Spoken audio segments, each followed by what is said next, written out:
सतनाम साखी, सतनाम साखी। कैसे हैं आप? आज का दिन भारी बादलों से बरसात का मौसम बना हुआ है, पर मन में बहुत आनंद है। पूछा जाए क्यों? क्योंकि हमारे पूरे भारतवर्ष में, चाहे देश विदेश में, गुरु पूजा का महोत्सव आने वाला है। ऐसा समझो ये प्रारंभ हो चुका है और हर कोई अपने सद्गुरु के चरणों में जाने के लिए तैयार बैठे हैं और अपने गुरु की पूजा करने के लिए तत्पर हैं।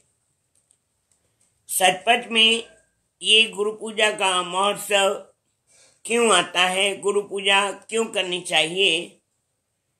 कहते हैं कि पहले के जमाने में जो गुरुकुल थे, वो गुरु पूजा के दिन ही शुरुआत उनकी होती थी और सारे विद्यार्थी उस दिन मिल करके गुरु की पूजा किया करते थे। और ये उत्सव वेद व्यास महाराज जी ने कहते हैं कि आरंभ किया था और अपने विद्यार्थियों को विद्या भी दी थी। और सब अपने प्रेमी अपने गुरुदेव को अपना भगवान मानकर, अपना सब कुछ जान करके अपने गुरु की पूजा करते हैं।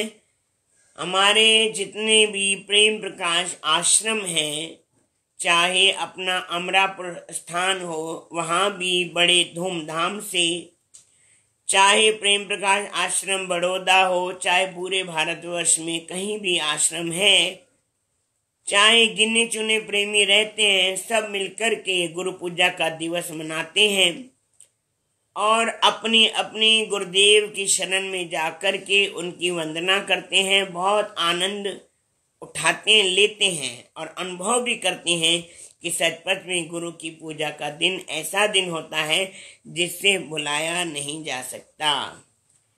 सही में गुरु हमें संस्कार देते हैं, गुरु हमें आशीर्वाद देते हैं, गुरु हमें सब कुछ देते हैं।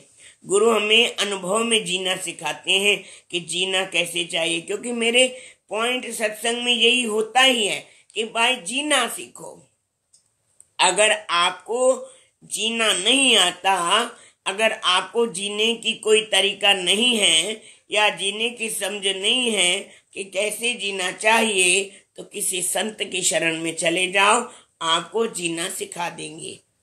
अगर आप किसी संत की शरण में जाएंगे तो आपको उठने का, बैठने का, जाने का, चलने, खाने पीने का भी तरीका सिखा देंगे। मैं अब आपको एक अपनी अनुभव की बात बताता हूँ। हमारे शहंशाह साईं हमें एक बार इंडोनेशिया लेकर के गए और पहली बार जा रहे थे तो अंदर में आनंद था कि सदगुरु महाराज हमारे शहंशाह साईं साथ में हैं और हमें पहली बार इंडोनेशिया जा रहे हैं तो घूमने की भी इच्छा थी, चलने फिरने की, सब जगह देखने की इच्छा थी कि कौन सी जगह देखने की है। तो हम 8 दिन रहे तो वहाँ हमने एक चीज सीखी। क्या सीखा? कि वो वहाँ के लोग, बाहर के लोग कैसे चलते हैं, कैसे बैठते हैं, कैसे खाते हैं, कैसे पीते हैं, कि मैनर्स क्या होता है। ये बाहर के लोग मैनर्स बता सकते हैं कि आपको मैनर्स कैसा है।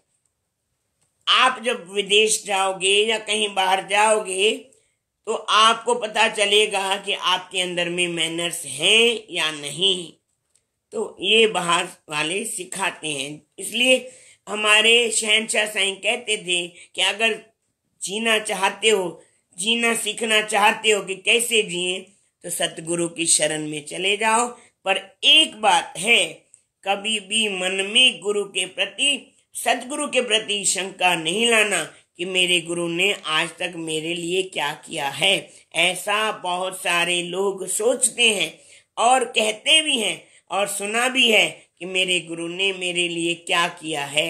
ये तो मैं बता नहीं सकता क्या किया है, पर अगर उनको थोड़ा सा विचार दिया जाए अगर उनको थोड़ी सोचने की हिम्मत दी जाए कि भाई आप पहले क्या थे और अब क्या हैं, तो किसके वास्ते आप इतने आगे बढ़े, किसने आपको इतना आगे बढ़ाया, किसने आपको इतना नाम दिया, शोहरत दी, यश दिया और आपको धन दौलत भी दी, तो ये किसने दिया? क्या आप अपने घर से लेके आए थे?